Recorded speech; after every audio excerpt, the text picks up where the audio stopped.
Hi, welcome to Let's Talk Leadership. I'm your host, Victor Bogle.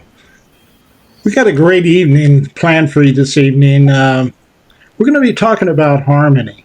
And harmony is something that I was thinking about it, and I'm going, we really don't speak much about harmony. It's almost like it's taken for granted. But it's an extremely powerful concept. And the guest we have this evening is an expert in that area, Dr.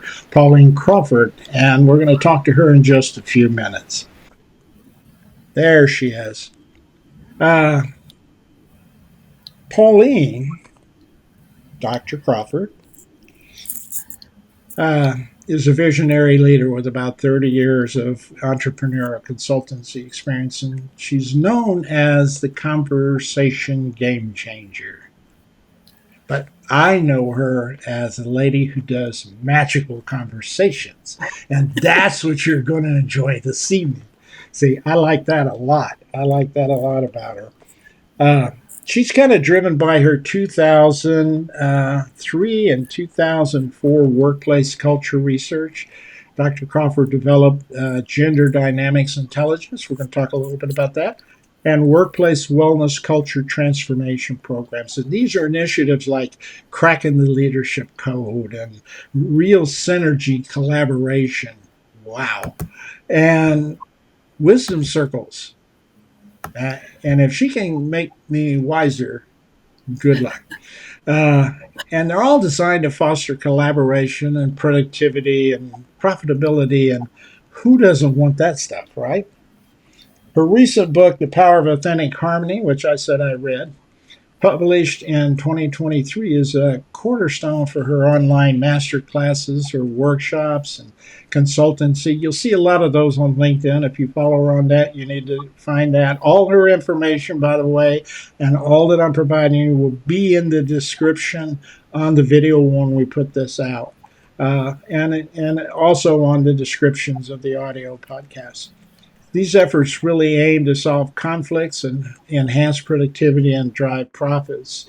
Uh, with a global professional career across continents like the UK and Europe, Asia and Malaysia, and the USA, Dr. Crawford's expertise has attracted acclaim from renowned clients such as, I think this is right, this is English, I think, Coutts Bank, Barclays, AstraZeneca, and international entities like the Ministry of Women in the Malaysian government and Youth Entrepreneurship Education Development in Guyana.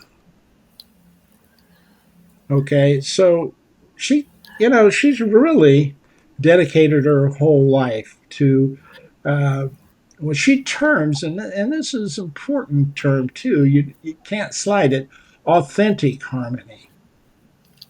Because I think we kind of brush over it, but when you get done with this podcast, you're going to understand what authentic harmony is all about, and it's as and use it as a transformational tool in businesses, inviting men and women into a renaissance of thinking that which is a phenomenal concept. It's a phenomenal concept. Yeah, I read somewhere in Gallup or Pew or one of their major research places I look all the time.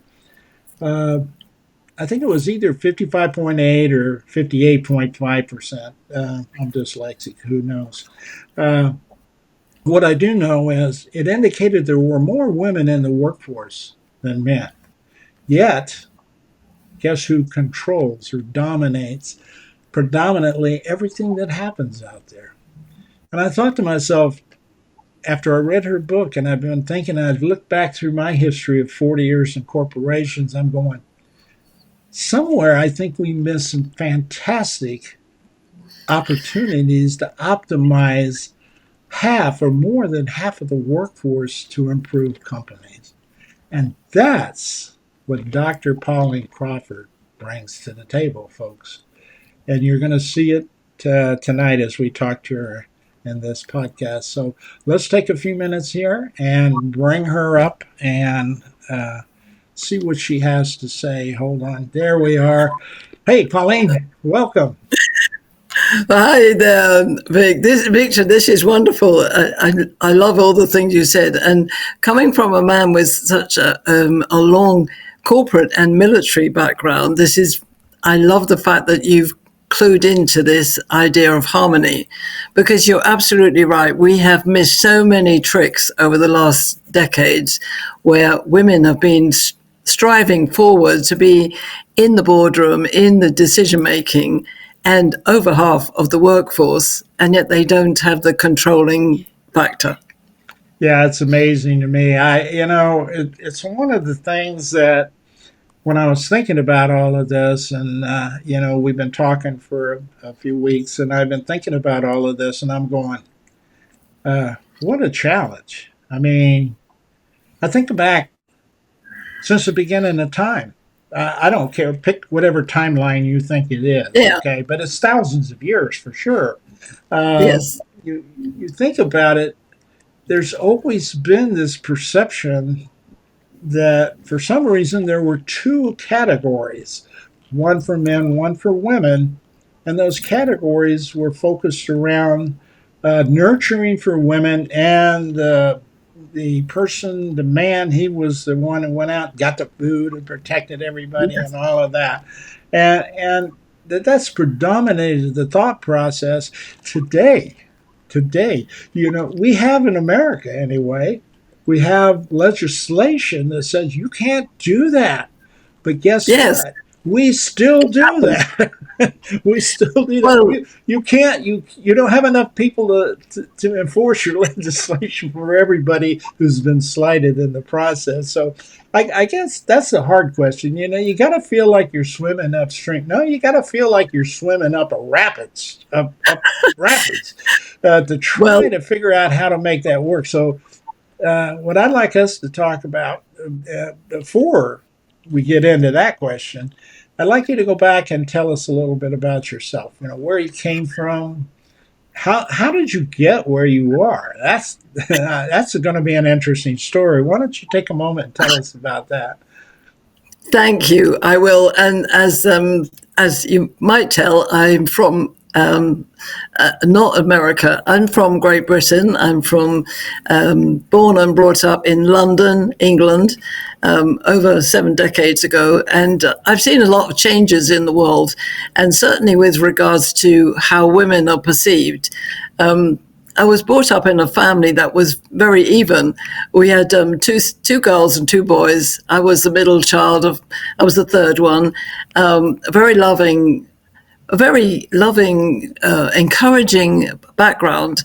But I always remember when I said something to my father about why he'd sent my brothers to boarding school. He said, "Well, they're the men, and you'll just get married and have children." And I was aghast. I thought, oh my goodness me, I don't think so.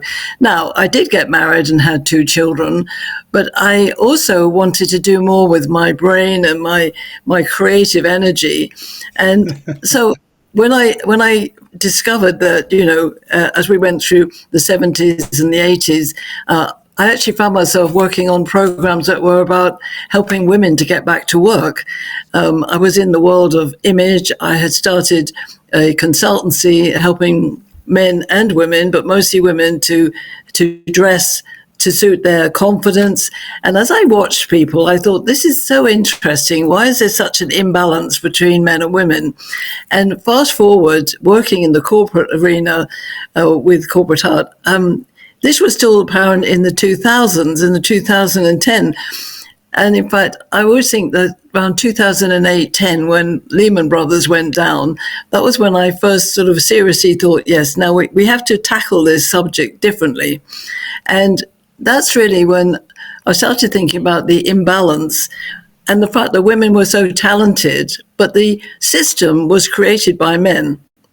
And I think now, really right up to present day, and all my experiences in Malaysia and traveling, but the pandemic really was the big bridge that has stopped everybody thinking about the past in the same old way. And I have been saying to women and to men never wanted equality. So women have been fighting for equality for 100 years officially. And we've got certain rights, we've got certain changes, and that's great. But now we need to talk another language. And that's why I'm very much in favor of putting equality behind us, not ignoring it, it's still valid, but looking at harmony as a progressive coming together of all the talents. And so for me, that was the crunch, is when we went into lockdown, it gave us all an opportunity to look at the game again. And the game needs to change. And so I think I'm not berating men at all. I think they did what they needed to do. And now we need to utilize every single talent out there and understand what harmony actually means. Because you said harmony isn't always easy. You know, harmony for a musician is always about several voices. My husband is a musician. But if you look at the corporate world, the voices of men and women have never really got into harmony because they've been fighting for equality. Mm-hmm. So that's really the first point of order for me, is that if we desire harmony as a progressive, positive, productive way of engaging everybody together. So it's different to, oh, I've got to engage my employees and make them happy. It's actually a progressive principle for success. And especially with all the uncertainty we live in and AI and God knows what's coming down the line, I think we have to really utilize our personal human traits much more and not make women like men and not make men like women. Actually value the difference. Viva la difference. You know, that takes a conversation. It does start with communication, but for me, it takes a magical conversation where we actually step outside of our old judgments of the past, saying, well, that's the way it's always been, so we have to do it the same way. We can learn from the past. And I believe that with harmony, especially authentic harmony, we will actually maximize every talent at the table. But we have to step outside of our past, because otherwise we get into danger of saying, yes, but, you know, we can't cope with women being at home. We can't cope with them dealing with families. You know, if we start saying that, we're never going to get to a new place of harmony. So that's been my progression. I started off in a harmonious family. I always wanted to have it everywhere. And my desire is that we learn more about ourselves and really understand the value of synergy as well. So as you know, synergy is a multiple of all the parts. You know, the whole is more than the sum of the parts, where you have to include women. And you have to include everything in a woman's life that comes with it. And that is really the journey that I look at with men and women, is to help them understand there's a new map, there's a new landscape that we can sit on, talk on, be on, and actually, fun enough, we get better business. Yeah. Which is a business. Yeah, you know, that's interesting because I'm thinking back over the many years.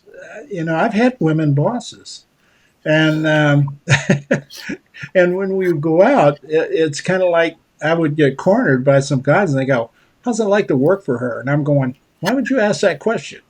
And it's the same thing as any other boss I'd be working for, but it seems like as we go through this, you know, it's like anything you bring to the table is brought from the perspective of equality. I mean, it's the same thing we did with racism here in America. You know, in 1960s, we came out and with legislation saying you can't be a racist. You just can't do that. And despite the fact we have, I can't remember anybody I could cite that we've jailed over it, but we've certainly levied millions of dollars of fines over my career and lifetime. And I've handled many cases in corporations like that. And yet here we are today. We still have the same problem.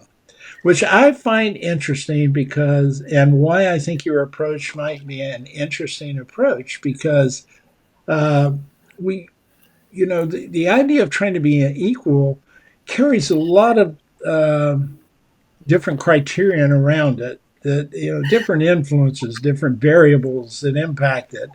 Uh, when you talk about harmony, it's like when we're talking about um, collaboration or things like that, or we're talking about leadership, or we're really talking about the individual, and we spend Well, a that's lot right. of time talking about individuals and those kinds of things. So there's a couple of things. One, you're pretty much answering the question that I was going to ask anyway, which was, how are we dealing with, what's different about what you do that we deal with the other side.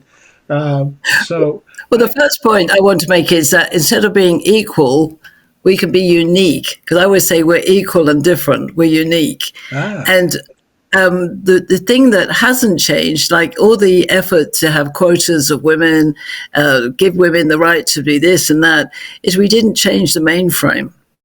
So basically, we still had the frame that was designed for men by men. And I'm not saying that's right or wrong. I'm just saying that's what is. But women do things differently. There's fundamental different ways of approaching things. Men are more task focused, women are more relational. If you put them all on the same old plan, then it becomes more challenging to be different. And I always think that it's about valuing our uniqueness as individuals, but becoming collectively unified, which doesn't mean we're all the same. yeah. But that kind of makes sense if you think about it. It isn't till just recently we had a predominance of women in our legislative systems. Okay, there's a predominance of Yes, women. At least there are in one house, or one side of the political party, and I think the other side is getting there too. Take them a little bit longer, but they're making that transition. Uh, the the so the framing, I think, is interesting. I never thought about it until you just now mentioned it. The framing was basically framed by men, and yes, and all the it legal was framed aspects were. it was framed on and created on a very linear yes no right wrong pattern. Even if you think about shareholder value and profit and bottom line, everything was very rigid, and therefore in the days when men went out to work, they could leave the family behind. But when women wanted to go in the workplace, they had to counter for having a family, having elderly parents, doing all the things that women do. A woman's journey is different to a man's. And whether she has a baby or not, it's still a different journey and a different template. So my thought about harmony is that if you take the orchestra, you put different instruments into the orchestra in order to create harmony, and the framework is laid down. All the instruments play their own part in the score, and the conductor brings them all together. But Mm-hmm. in business was very male designed. It was very difficult to allow for maternity, for pay parity, for women disappearing for some parts of their career and coming back. And I believe, although there's more than 50% women in the workforce, the top echelon is very small in terms of women in charge. I think Sure. the number of CEOs who are women in the Fortune 1,000 is like less than 10%, if Mm-hmm. that. So that's where the imbalance is. And I believe that we use all the best of the past, but we create a different philosophy and a different map in which to use all our talents. And then we'll find out that harmony creates fantastic sustainable business and sustainable life. Mm-hmm. Yeah, as I think down through all of the cultural things that that brought us into that realm from the religious side, and Oh, yes. however you do that, it was like the woman is subservient to the man, and and that's not all of it. I mean, you can go in and find other verses that talk about other sides of that, but most people ignore that. They just focus on that one as it goes there. So as I see uh, how I know I remember approaching women for so many years, brought up in the boomer years. It's just not anything that allows uh, someone to be who they are and to Yes. exhibit what they can profess. And I'm going, I look back now and I go, what a wasted opportunity. I mean, I wonder Oh, where absolutely. we could have been through that period of time. So then that got me thinking, well, so how do you do that? So that's how I bumped in to your program. And we got to talking about it, and so I'd like to talk a little bit about that, if it's okay. I'd like you to kind of Yes. share. Yeah. So if we put up your archetype model, can you kind of walk Well, us through? Because I'll yes. go ahead. Well, I'd like to first of all show them the value creation cycle Oh because yeah. we Okay. now this Yeah. is very important because this is a philosophy that it comes from a Buddhist principle, but it's very much common sense. The only person in your life that you can really control is yourself. And though getting to know yourself, getting to know your strengths, your weaknesses, your pluses and minuses, understanding all your experiences, that's the me. And if you really understand that you are unique, then you go and walk into every relationship with that uniqueness.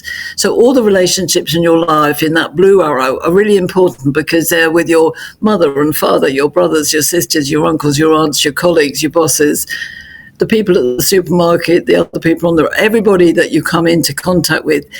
Is it a good relationship or a not good relationship? Whatever it is, this philosophy says that you're in charge of it. You're in charge of the responsibility of how that relationship plays out. So whether you like your female boss or you don't like your colleagues, the part of the program there is the philosophy that you're working to understand your differences and similarities so that you can become the red arrow, which is the collective entity you're in. That could be your business, your nation, your community, your family, but the collective entity, the we, the world, is the goal. As opposed to the world controlling you, the idea with this cycle is that you're in charge of yourself. And a lot of people don't believe that. They believe that everything else controls them, including the government and the tax and the IRS and their father, whatever it is. My view here is, and this is the basis of the program, is we're looking to energize your natural innate talents and everything you've done in your life in order to serve other people in those relationships and create the collective entity. And we do this through understanding that each of us creates value and that we do that without judgment or anger and coercion. So we'll come back to that at the end because that is really the magical conversation. The main goal is that the me is very unique. So I'm different to you, Victor. I'm different to my husband. I'm different to my colleagues. How do I find out about myself as a woman, as opposed to you being a man, of different generations, different nations? And that's where I started looking at the archetypes. I started looking at how come I'm rather a logical tomboy sort of woman. I like to use my head a lot, and I see other women who are different to me. And when I look at men, I realize they're different to women, but they're not all the same. So I started looking at myself, my own journey, to try and work out what was going on with other people.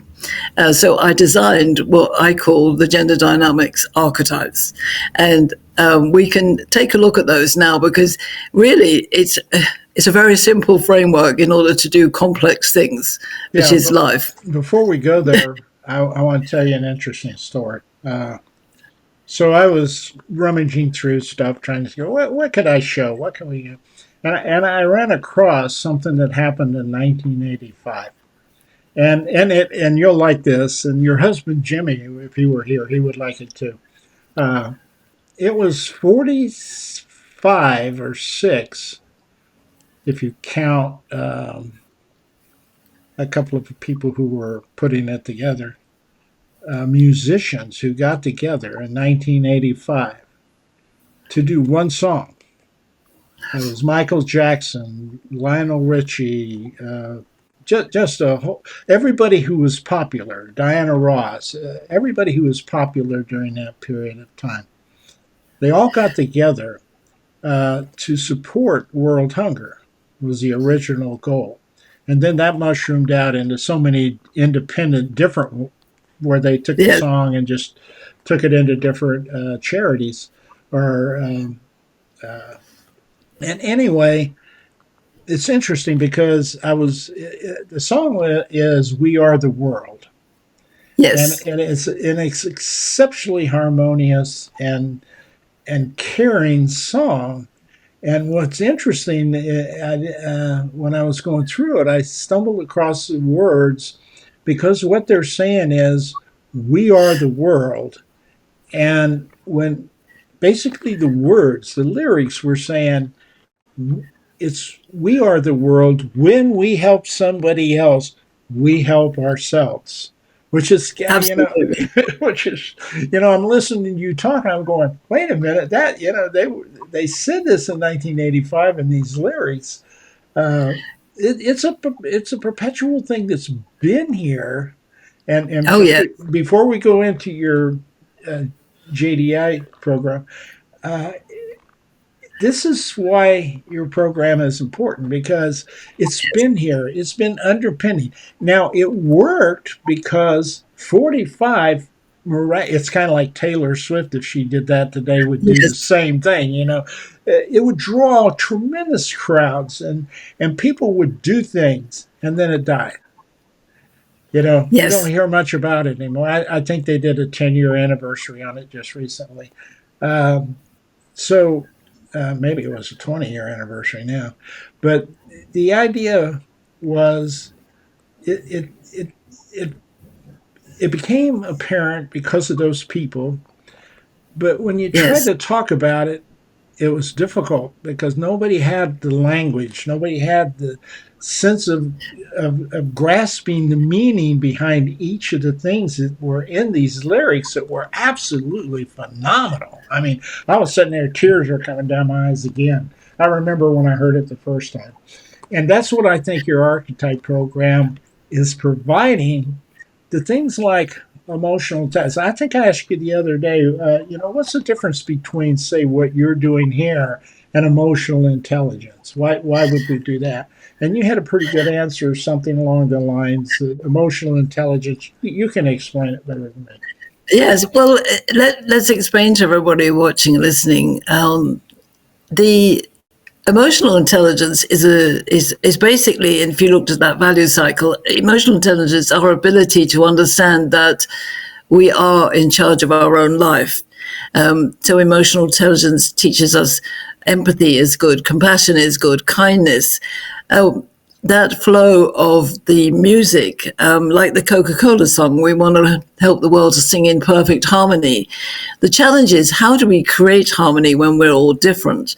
So emotional intelligence is a personal endeavor to understand how we should live our emotions and treat people with respect and trust and build that value creation cycle.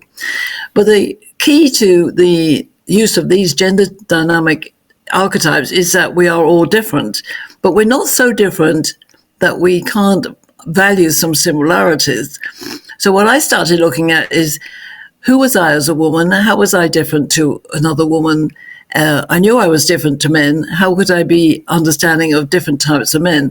And interesting enough, I had two brothers and a sister, and we're all one of each of these archetypes. So I started looking at myself and I thought, right, I understand women are more relational, men are more task focused. But if we look at the difference between women and other women, I could tell that I was a more logical, what I would call masculine minded woman to a very feminine minded sister of my own sister and my other girlfriends, who was naturally more nurturing and more feelings oriented. So if you look at the picture on the left where I've got four faces facing you, notice that the two men on the left are the two women on the right. That of the two men, the top left man is looking very direct. He's very much an action man. And you can see the description of him on the chart on the right. So he's my ruler. He's a very direct, masculine-minded male.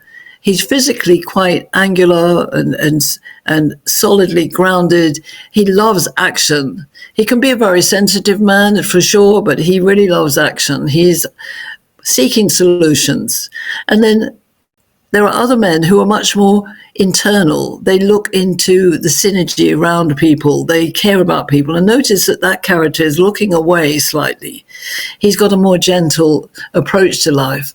He will tend to ask, why are we doing things? Whereas the ruler will say, what are we going to do next? And when are we going to get it done? So when I looked at the men, I could see them very obviously that the ruler was one of the main instigators of the male world that we live in. And the servant leader, somebody like Nelson Mandela, the more gentle gentleman, he often got hounded by the ruler saying, you know, gosh, you've got to be more manly. But we were moving into a world where the philosopher, who is the guy on the left bottom, who loves people, he loves synergy. He's the one at the table who is saying, is everybody okay? What's going on here? How are we feeling? Now with the women, the lady at the top who's looking directly at you, that's myself, magician, was always very logical. And the logic comes out in ideas. The magician loves to have ideas, loves to collaborate in a very, what I would call a very eclectic way. Whereas if you notice the woman who's at the bottom right, she again is looking away slightly. She's got a softness about her, which is the feminine energy that comes into women.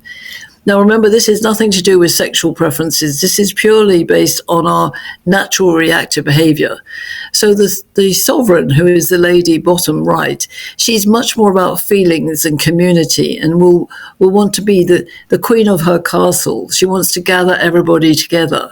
Whereas the magician is a bit of a tough character in a way. She's got a masculine energy within her female frame, and she's very much ideas focused. She's looking directly.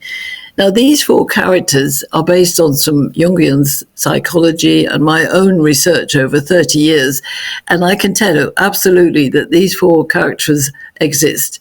It doesn't mean that every ruler is the same as each other, but the ruler is the one we need making decisions and getting action. Not all magicians are the same, but they're the bosses who are probably quite dominant and are sometimes a bit fearsome. The sovereign, the bottom right, she's the one who's very nurturing. She likes to get all the details right. She's a great one for compliance. And the philosopher is the one who we really want to have as our HR director. He's the one who really cares about people. And these are not personalities. These are reactive characteristics so that we can understand, A, when things go wrong, and B, when they go right. And if we want harmony, imagine those four characters are different parts of the orchestra. Well, we want to know how to play the orchestra together, how to be the conductor.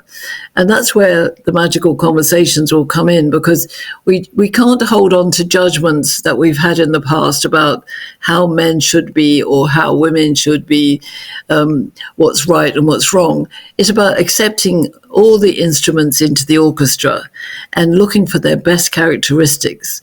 So when you get these four characters around the table, and I tell you one thing I would do, Vic, I would change every square table in the world for a round table. That way we could get much more synergy flowing. But we have to understand there's different reactive behavior styles, and that's where it fits in with being high in your emotional intelligence, because when you have very good emotional intelligence, you can accept the differences around the table, and you're more likely to listen and to be able to contribute without contradicting other people. So if you think of where dissonance comes from, where, if you like, disharmony, disruptive behavior, it usually comes when people only see the world one way, and that's their way. And then we've got problems, because every meeting we have, there's more than often likely to be diverse people around the table. So that's a starting point to understanding these four characters, two men, two women, two are more masculine minded, two are more feminine minded. The natures are reactive behaviors. So this is baseline. So obviously there are lots of other diversities that come in, like generation or sexual preferences or nationality, Sure. ethnicity, color. What I'm aiming to do is to get past the arguments. So, for instance, the arguments around racism, for instance, we get stuck in the conversation at one level. We never get to harmony because we're resistant to the beliefs that we have at that level. And I'm not saying the beliefs are right or wrong. I'm just saying get beyond the stuckness of a belief and look at what's really true. We're all human beings. We're all human miracles. We've all got a heart and a soul and a mind. When we get hurt, it hurts. And that could be a knife or physical abuse, or it could be just that horrible critical voice at the business table. I see. So let's go back here. Let me ask a question or two.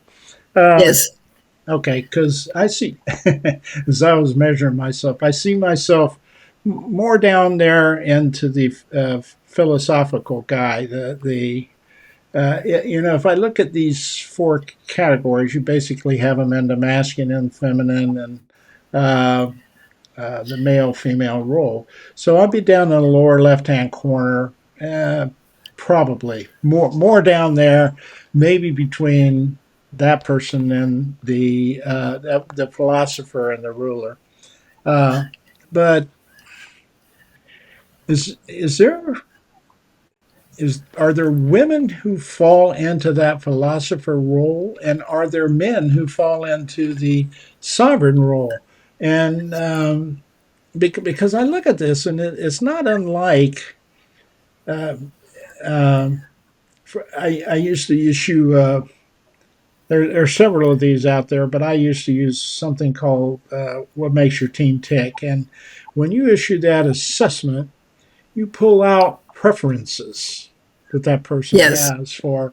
They either want to administer, they want to create, they want to innovate, they want to administer, they want to be detailed, they want to be more open minded, and so when you put your team together, if you had five people on a team, you could end up with five people who want to be creative and nobody wanted to take the details and do anything with them. I kind of yes, see that a little like this. Now, what I like about your process here is it talks about relationships and not tasks.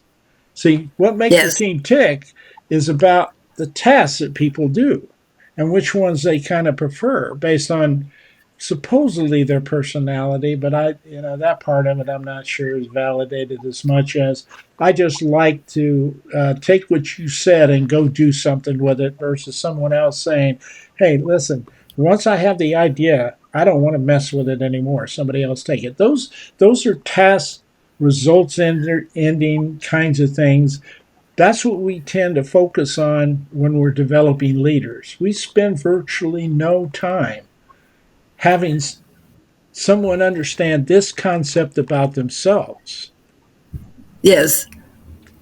And what I would like to mention here is that getting the job done, what you're saying, is a task.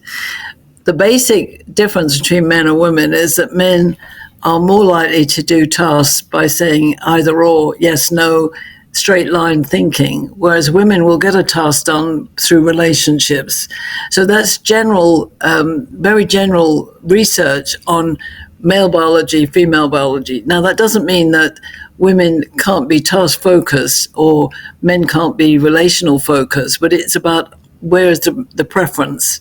So women generally work tasks together by collaborating with men and women, but especially women together. You'll find that women talk more, we chatter more, we're more likely to do things in a circular motion. When you start looking at the basics, female biology is very circular, it's very menstrual. We think and feel in circles. And I'll give you an example of me. I'm very logical, I'm very in my head, but I have this emotional template, which is circular because I'm a female and I have, I have all those other bits. And I even get annoyed with myself because I've got that because I want to stay logical and be task focused like a man. Yeah. Now, men generally and biologically are much more singular. The brain is more singular in the way it works. There's a lot of brain studies about men's brains being very more linear than women's. So if you like, the biology of the body is designed to do the job that body has to do. This is why men don't have babies and women have babies. It's not just because we've got a womb. There's a whole functionality around the menstrual cycle, the nurturing capacity of women that is fundamental. And I've done a lot of research asking groups, how would you as men define women? How do you as women define men? But also how do men define men and how do women define women? Now, the word nurture only comes up in a description about women. So women about women, men about women, you'll find the word nurture. You don't find it in any of the accolades that women and men say about men. No, hell no. Why, man, what? You couldn't be a man if you had to be nurturing, right? You see, so if you like, the whole idea of bringing nurturing into the parlance of business speak would seem an anathema to men, but actually it's a natural part of women. Yeah. So, there are certain aspects, and that's what I look at, is my tool is the only one that looks at gender and behavioral continuums. So I would use my tool with a DISC or a strengths finder or personality. It's not in isolation, but it is the one thing that defines the baseline for men and women. And of course, we know there's a lot of contention about men and women. Mm-hmm. From both sides, I have to say, a lot of women who can be quite aggressive about what they believe women should have in terms of women's rights. And I think, again, going back to my idea that if we change the equality agenda to harmony, then we say everybody is engaged, but we're engaged with different priorities.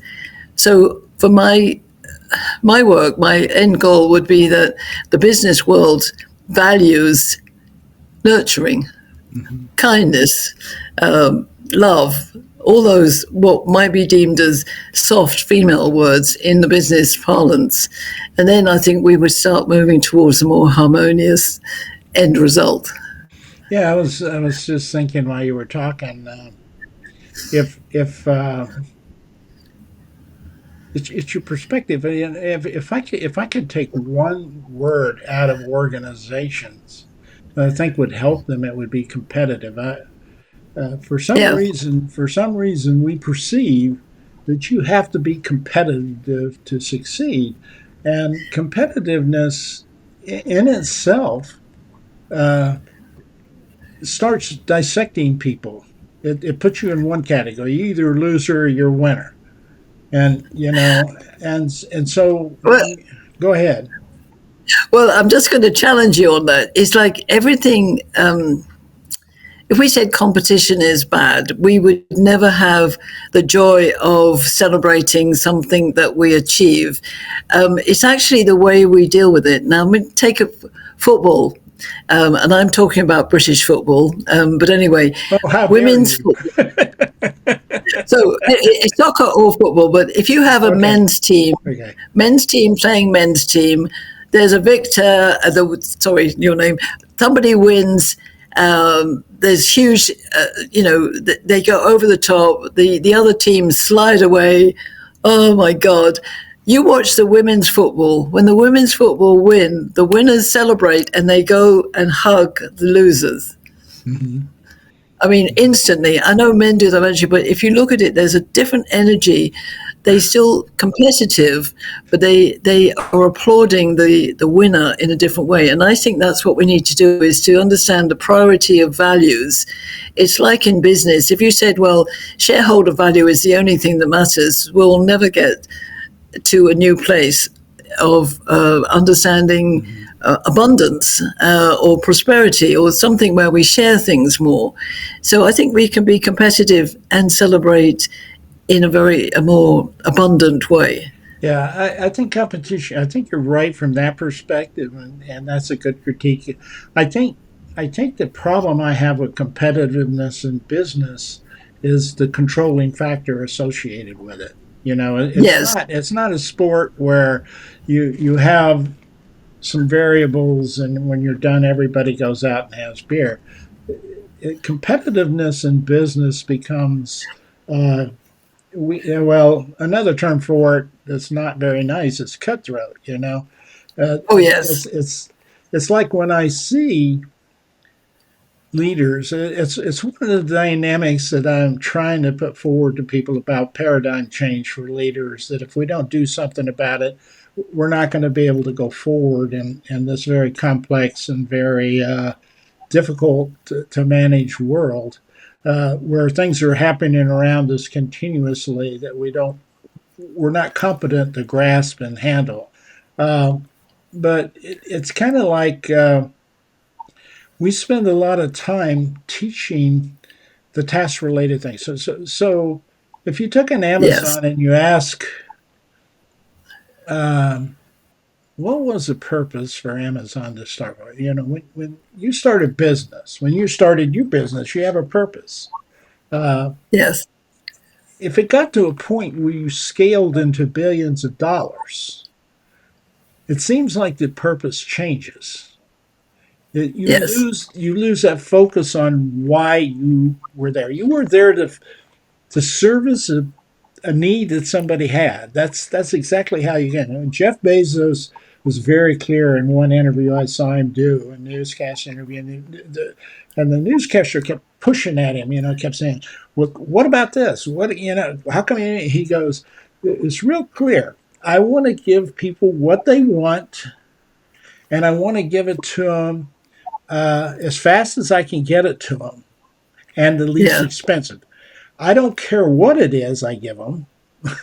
I don't, I, you know, I'm not picking and choosing. Those are my criteria. And that's what he built Amazon around. And that's exactly why Amazon mushroomed, because it serviced a human need we had out there that was not there. Now, you can reach a point in an organization where that organization, uh, that purpose moves from what Jeff was saying to shareholder equity. So your purpose yeah, now is no longer, getting me the stuff as fast as I can and enjoyable as that I want as fast as I can for the least cost. It's but now we're in the movies. We're going to charge you more for the movie, and you're beginning to try it to make money as opposed to service your need, and that's where I see corporations stumble. And I think this is because, as I look back over my 50 years of looking at business and being in some significant corporations, as well as mom and pops on the street, Main Street people, they lose that sense of why they began yeah, as they scale and as they try. It's like it becomes not so much the need to service as the need to do better than I did last time, do better than the guy next door, do better than anybody else in this industry. Uh, I sense it where like guys like Elon Musk. You know, I try not to judge. I'm just astounded. It's like if it isn't something. I think the latest thing was where he used a pretty vulgar word for people who criticized him for a comment he made on Twitter or X, and it was like, I don't care. Tell him not to be. And I'm going, nah. well, yeah, That's the competitiveness I'm talking about. And my problem I've found is, as we develop leaders, as we begin way down here with people we're bringing into the yes, leadership roles, we don't spend much time talking about the kinds of things you're talking about. yes, How do you get to know somebody? So there's more to just male female relationships in your program. It is a oh yeah, model of relationships It is a model of Yes, relationships that is easy to understand and is premised on good sound work where relationships have been yes. discussed in the past on that. So Well, one of the things I think is the challenge we've had over the last 100 years is that many women have taken on the aggressive nature of the competitive side of what you were talking about. And I, I don't want to, business isn't just about philanthropic giving back. It's about activating everybody into the mix. So I'm not actually saying what the answer is, but I would like to think that women are more likely to create businesses that achieve some kind of harmony because they are nurturers. And I discovered this in Malaysia. I was working with a lot of entrepreneurial females, and they would have very, very small businesses, and every single one of them wanted to set up a foundation. And I'd say, but you haven't even started yet. Oh, I know, but I want to save every woman in the world. So there was an innate need to change the status quo of what I see happen when you have very large corporations that become, dare I say, greedy and corrupt. And how we change that and embrace a much more harmonious, healthy outcome, which is sustainable growth and business and shareholder, all this stuff, but it actually achieves a healthy life because, we do have a lot of issues to deal with. And we do have families, and we have responsibility for the older, the baby boomers, and those of us who are heading that way. The whole fabric of the world is changing, and there's so many things to talk about. I would like to think that women would bring in that sensitive, compassionate, emotional intelligence nature, and that the men who really, like yourself, who really want the change, the Renaissance leaders, they understand that it's not just a do good. It's a much more sustainable model, an ecosystem that involves everybody. yeah, it's a communal concept, and Yes. the thing that I'm pushing about changing. The thing I felt like we missed for almost 4 decades, and 5 decades, and probably not our fault the first four because we didn't have the science to understand what we were Oh, doing. That's when MRI came in, when neuroscience came in, and we began to discuss more research, behavioral and yes. cognitive psychology. We began to see that people could kind of control or maneuver themselves and understand themselves better Yes. by understanding how they think better. And that's how positive intelligence, the model I use, that I see now, it's premised off a lot of previous work, but it's with Shirzad Shamin's work on positive intelligence. Uh, we never took leadership development, for example, and said, okay, you sound like you say you're interested in being a leader. Let's take the next 6 months to a year and let's work you through some work. And some of it would be maybe your program, some of it would be Shirzad's Yes. program, some of it would be Dan Goldman's program on Yes. and some of it might be my program on people really haven't been taught how to communicate effectively. To be honest with you, they don't know how. At least I can't find any high school or college that says you have to have these concepts that I teach in communication. Yet when I go do assessments, it's the one thing everybody says no leader has that they'd like them to do Yeah. better at. And so the deal becomes we teach or we put into development programs time management, a series of Yes. task results related things that are focused on control that have been defined by that group of people who perceive that success is financial growth. Okay, That's right. but we know when you look at several people, Martin Luther King, and you can name several people too, that when you Yeah. look at why people think they were great, it had nothing to do with money. It had nothing to do with shareholder equity or profit. It had to do giving back into that environment. And the reason I say we need to start doing some of that and putting those pillars together that get people ready is Yes. because that workforce is changing, like you said now. So, for Yeah. example, I'd be really interested to know what is the latest generation, Gen Z? Is that it? Well, it's interesting that I've been reading some interesting information where some of the female Gen Zs or the youngest are actually reverting back to, in some sense, a more traditional view of being a woman and maybe not working and being at home and being just who we are, the nurturers of the community. And I was quite fascinated by that. There was some angst even about the X Gen and annoyance with the baby boomers that somehow they'd made women become the aggressive career-minded women of the 90s and 2000s, where I came from. And I can see that. I mean, I can see their resistance to going out in the world. And if they can stay at home long enough, they will just stay there. Now, that's also a whole other thing. But I think there are so many things that we need to change. One of the keys is getting into conversation, which is seeding the unknown, and that's very difficult for a lot of people.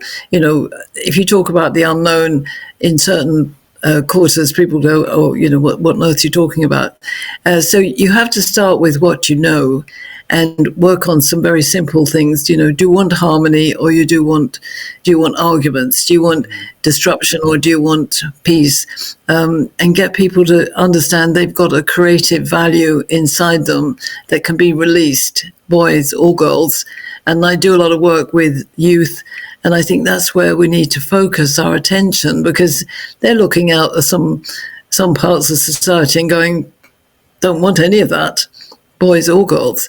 And I think we have to go back to the human miracle. We're all human miracles, and we need to honor that and not create a world which is destructive, which is what we seem to be doing at the moment. So that's my philosophy at the moment. Yeah, well, I think you're right. But the thing that I think is the barrier right now is the resistance we have to push through. But it's the idea, for example, that um,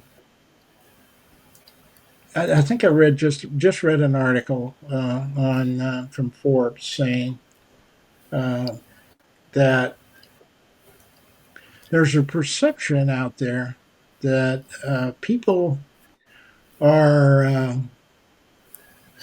they're they're wanting a sense of value more than anything.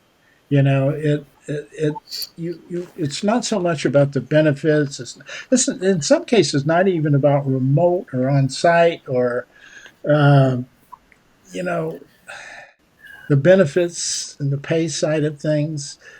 It's the whole idea that uh, if you could just recognize without me, Yeah. you don't have anything. But at the same time, I have to recognize without you, I wouldn't have anything.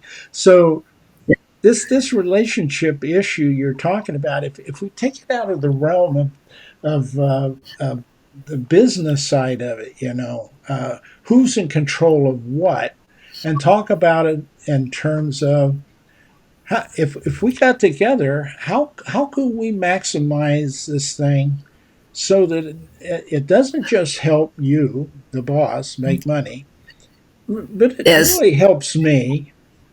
And as we do that together, and they're excited about doing that together, and we're Yes. really ramped about doing that, guess who else we help? We help the rest of the world. And that goes back to the very thing I told you about We Are the World Yes. song. If we Well, move on from that that, is. Go ahead. Yeah, that is the key. Is if we're going to do things together, we need to understand what we bring to the table. And there's the gap in our education that a lot of kids don't know. They think it's a piece of paper or the test results. It's not. I do a lot of work with my clients about what's your natural gift as a boy, as a girl. What did you come into the world with? And most people don't know what that is, but we all have a gift, and it's what we do so naturally. We negate it. So what I do is I do this wonderful exercise. I get you to go and ask your best friend, what is it I do so well that why do you like me, in a way? And it's all there in ourselves. We do something so naturally that it's part of our personality, our character, and we don't get it divined at school. School is actually taking it away, but that's a whole nother conversation, really. Yeah.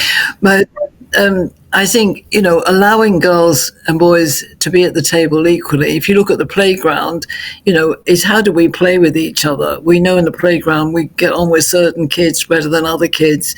The girls are different. We get on with different girls than the boys. And then, obviously we hit puberty and other things happen. But it's all about how we play together with each other and what the intention is to come together to make. And I believe everybody has something that makes them excited. And that is what we want to tap into, so that you bring the excitement together.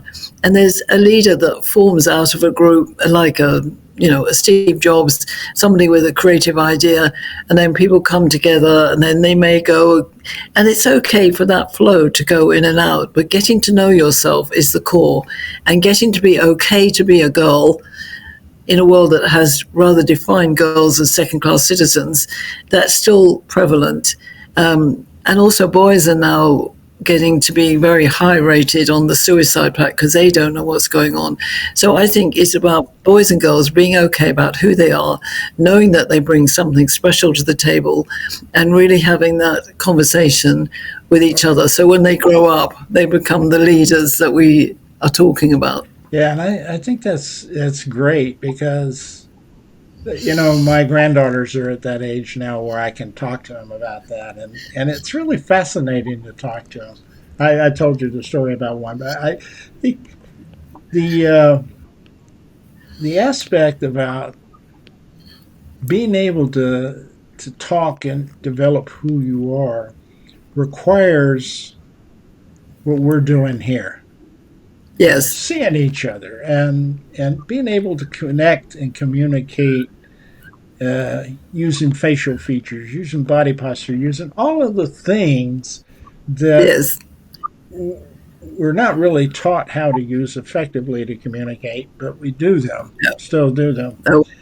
That allows us to identify and feel comfortable with them because I have watched my granddaughters grow up, and as I'm watching them grow up, I probably didn't do this as well with my kids, so I'm sorry, kids, but with my granddaughters, I am seeing them experience this whole thing about, in the beginning, there's no judgment, there's no inhibitions, there's no, I enjoy being who I am, and now, as they get into, secondary school, high school, all of a sudden you start seeing the controls come into place.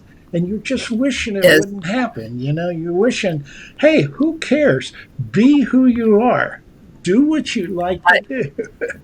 But I agree, and I think that's, to be honest, that's the biggest takeaway for me about all of this work that I do, is to be okay about who you are, but understand that everybody else is going to be different to you, and seek to really value that and understand and have a joy in discovering the difference.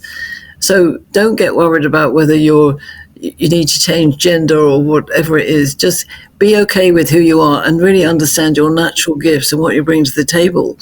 And if we embrace that as a philosophy, the value creation, it's very powerful. And in the communities that I work with who actually embrace that, there's no fighting, there's no problems. There's lots of healthy debates about ideas. It's not all sort of happy clappy, but it actually is always positive. It's positive intelligence. It's gender dynamics intelligence is emotional in intelligence, but really valuing human beings being together. And that's the main thing that we need to do now.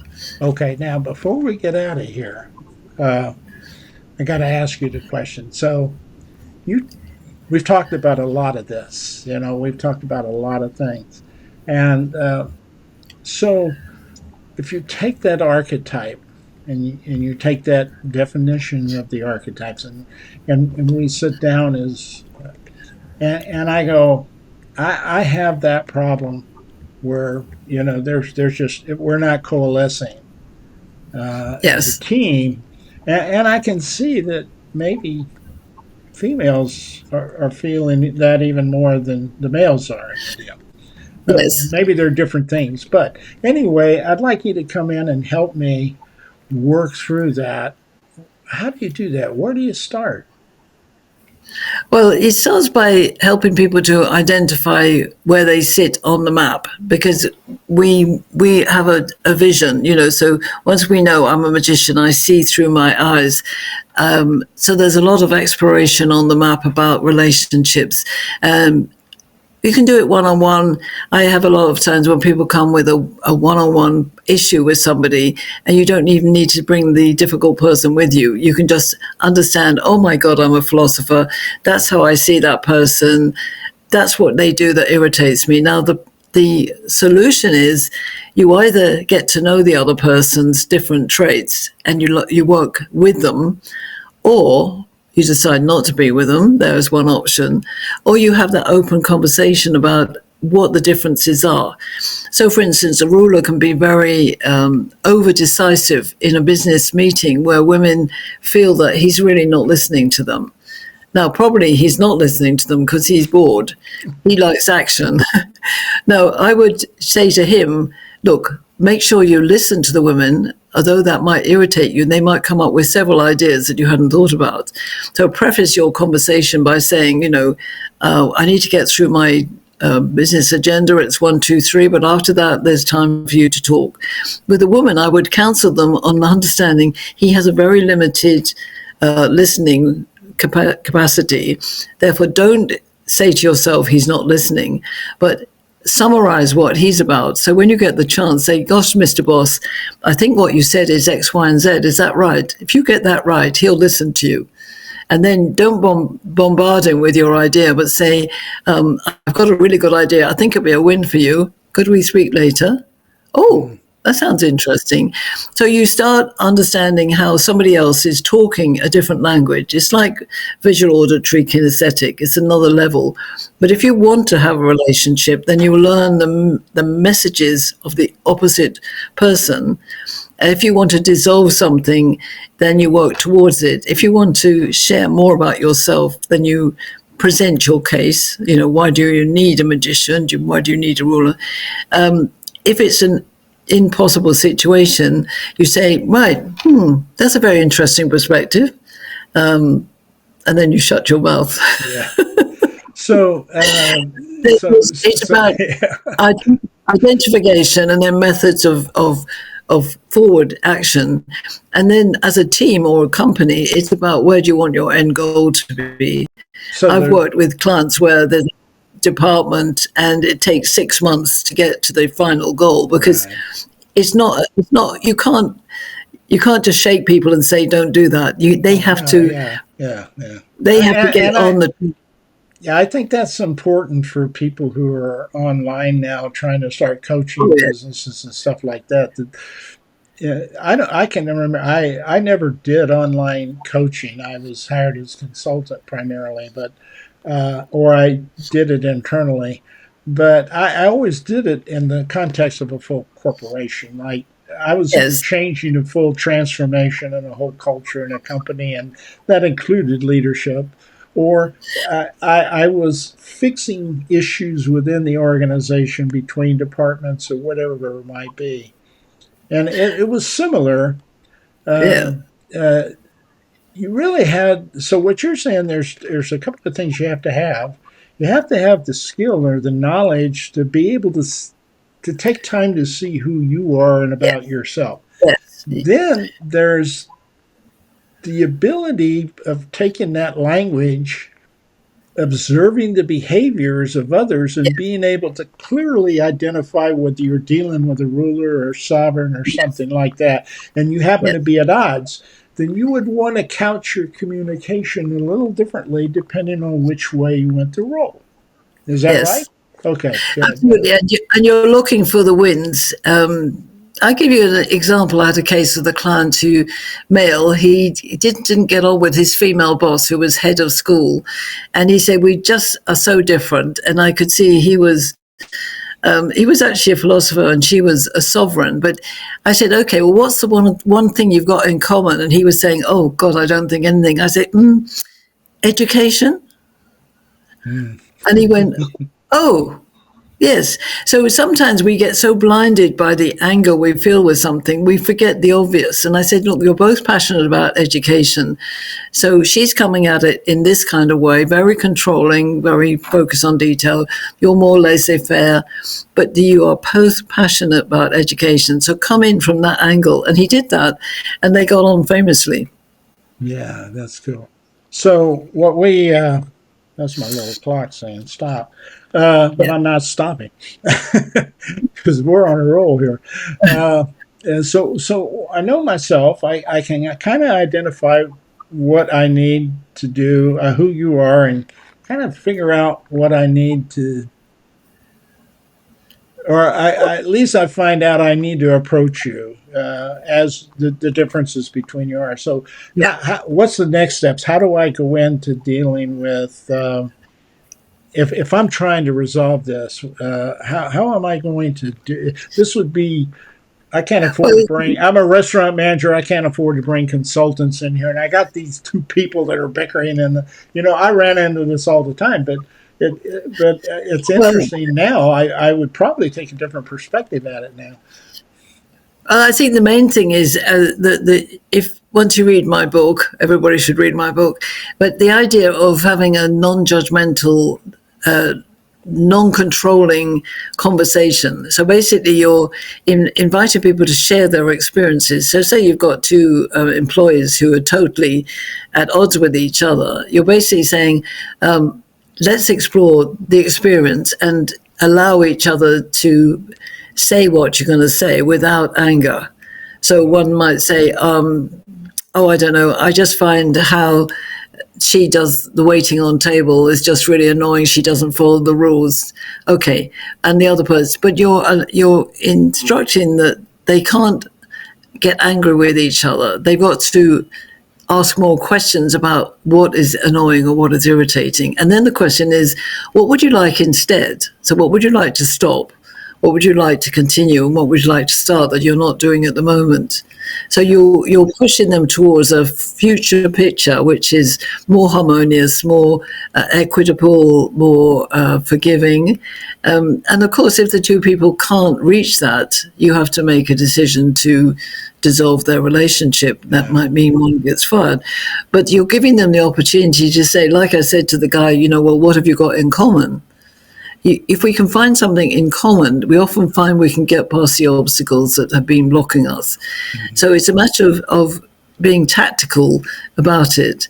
And there are certain things with the archetypes that are every archetype has an irritant behavior to the other archetypes. So by learning the negative, like you can get a bad philosopher who hides under the table, you get a bad ruler who's so obnoxious in his decisiveness, he annoys everybody. Mm-hmm. You can get an annoying magician that's always doing 10,000 things instead of the one thing you wanted to do. Right. And you can get a really annoying sovereign who's trying to control you when you don't want it. So it's understanding there's a good and a bad on every character. But the main feature is that you've got to know who you are and who you're dealing with, and what is the communication pattern that will suit the other person if you're going to be the master of this.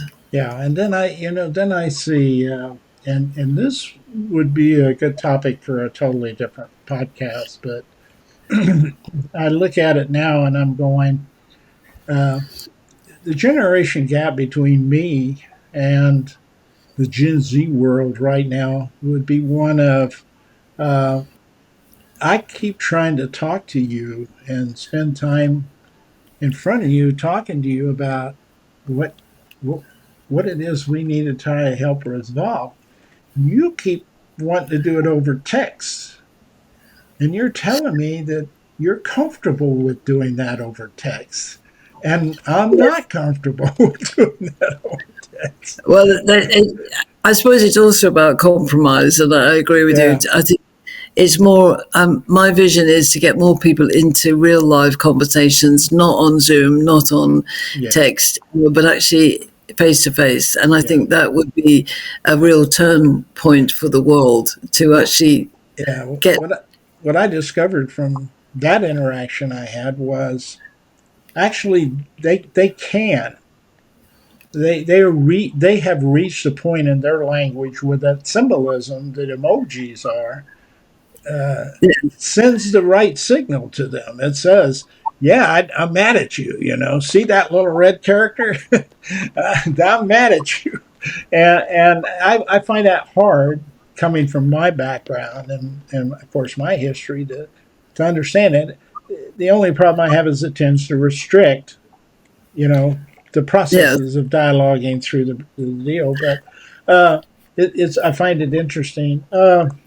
We are pushing time here, but Yes, I think I think let's you had we could talk forever, but we need to wrap it up. yeah I think that we have a huge potential to do some more conversations together, Vic, because the the nature of conversation is something that a lot of people don't understand. Even they don't understand communication, and I so know many that. people don't even understand what they don't understand.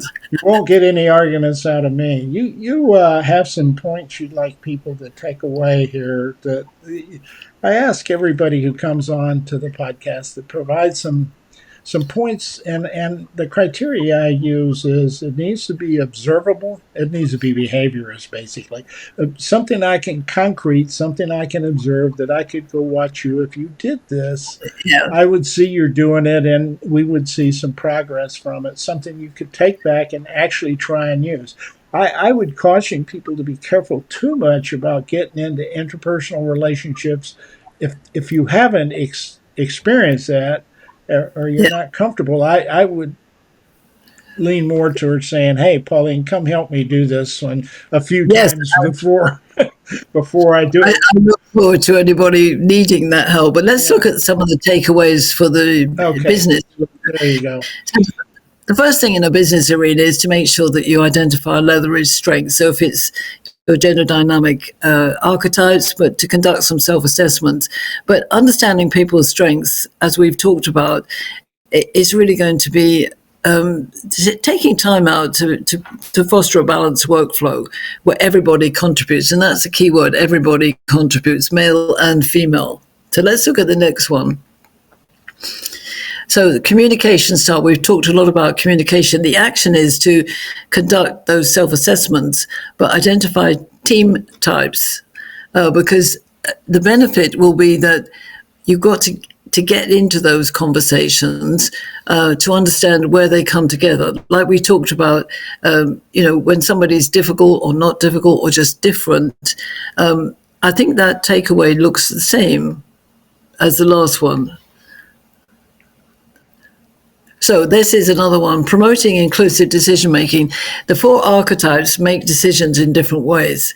So when you're encouraging diverse perspectives, you need to know which archetypes are around the table, because inclusive decision making leads to comprehensive solutions, encourages creativity and increases team members' sense of value. And that's the most important, sense of value and ownership.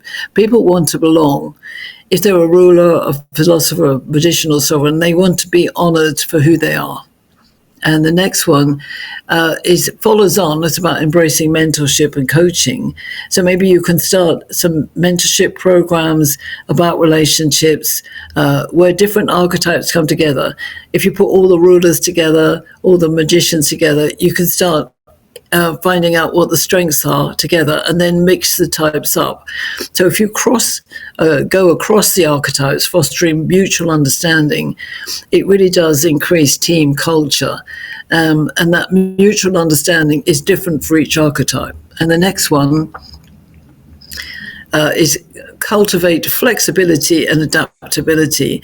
Now, these things are very important. Again, your action step is to embrace the flexibility. Maybe you can look at different situational scenarios and get the archetypes to decide how they would deal with the different scenarios, where there's a female boss or a male boss, or there's an imbalance of numbers in terms of male and female. Because when you get that synergy coming together, and that's another word I'd add in here, increased flexibility encourages a dynamic work environment. And it is about the individuals learning from each other, but understanding that if they're going to build innovation and resilience, they need to understand the synergy parts that come together. So you're not only mixing male and female, you're mixing different archetypes. And the last one, is that the last one? That's the last one. Okay, that's great. So essentially, it's about valuing yourself, valuing the relationships, and valuing the harmony of the synergy. So the two things are different. You could get this, the synergy together, but the parts might be vibrating at a very low level. The goal is to get the orchestra playing the best piece of music for your business. Kind of makes you vibrate inside, yeah. Yes. I mean, as we know, everything is about vibration, energy, and frequency. And if you can get your employees and your colleagues to really be bursting at the seam because they understand their archetype, they understand their expertise, they understand the mission of the business, nothing will stop you making lots and lots of money. Yeah, and that is an absolute. Yeah, that's what I would say. Folks, if you want a clear measure, if your people are not extremely excited and vibrating and energized, the way they would be if they were at a concert, jumping up and down, then you need to do some work. And I would go back and say, I don't want people to discount the idea of using the third-party coach and consulting. I only emphasize, because I think there's so much out there because of the social media and the marketing. You want to make sure you're dealing with somebody who is truly knowledgeable about what they're doing, and is capable of taking you into where you need to be. And not just someone who is taking a 4-week course in something and they're going to start messing with your mind. And that's not it is to be critical. But I was going to say, this, for me, what I do is real life transformation. It's not training. And my clients always say to me at the end, "Oh my God, we'll never go back to where we were before because we're enjoying so much where we are." And that is transformation. So in terms of Renaissance leaders, I think you've got to think about transformation and lifelong learning, and that yourself and your team players are moving towards somewhere that is better, healthier, wealthier, wiser, whatever it is. In a world where there's total uncertainty, you've got to get your ship together and your teammates together. That's right. One of the things I'm thinking about February or March is putting together maybe a panel of 4 or 5 people who are transformational people who have actually gone in and worked through transformation in organizations and talk about the difference between that and, say, an hourly counseling session. Because there is a significant difference because you're spending hours, days, weeks, months, and sometimes years and Yes. transformation processes if people are being successful at making that transformation, and Yeah. then how you will know that happens in them. So I would just say, make sure if you're going to go down this road, folks, before you jump into it, you spend time with Pauline. You call her, you contact her, however Absolutely. you need to do it. You're going to have these kinds of magical conversations like we just had, that open your eyes, that you want someone who can help you and truly has the purpose of the goal in mind, as opposed to the revenue in mind. That's one of the Yes. key criteria for selecting the right consultant. It's been a pleasure. Oh gosh, Thank you. I'm magically. I think you beat Mickey Mouse in the whole magic thing. You know, I think Disney has nothing on you. Disney has nothing on you. I appreciate your time. I know it's valuable time. I know I can tell you're very busy, and I appreciate it. Yeah. Thank you I would.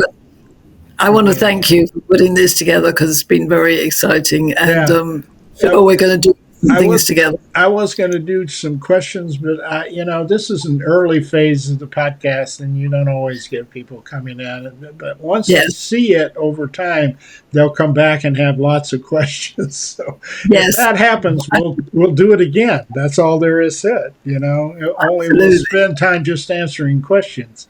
They'll have to watch this to qualify to get in for that. Okay. You have a good Okay. evening, and thanks for coming on board. Okay. Take care. Bye bye. Bye.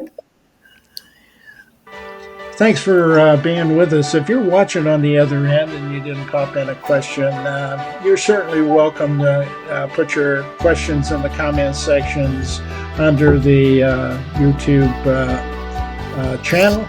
You're welcome to send them. You can call that number that I had up earlier if you wanted to, right here, and tell us. I mean, you can just ignore the questions that I ask you and say, hey, I have a specific question for Pauline. How do I get a hold of her or whatever? So you're welcome to do that in the process. And I appreciate anybody who is hanging around. This is going to go out on to LinkedIn, Facebook, all the basic social media sites. It will be put into a podcast within the next day or two. I don't think I'm going to have to do a lot of editing for this one at all. And so that should go out fairly quickly onto Apple and others, and I encourage you to share that. Don't forget to make sure that you subscribe and join the channel. And look up that partner program. Again, it's here. It's called Buy Me a Coffee.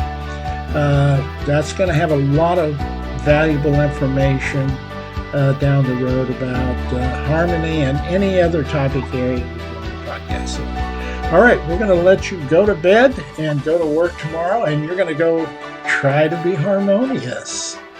Until next time.